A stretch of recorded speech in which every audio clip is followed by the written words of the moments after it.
రేఖ నేను పనికి వెళ్తున్నానమ్మా. సరే నాన్న. అన్నము కొంచెమే ఉంది, సరే కొంచెం తినండి అమ్మా.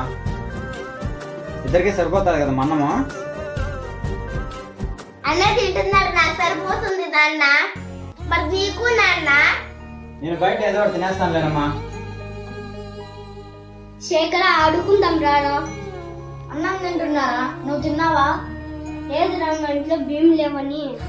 అందుకనే రా మా అమ్మ వండలేదు.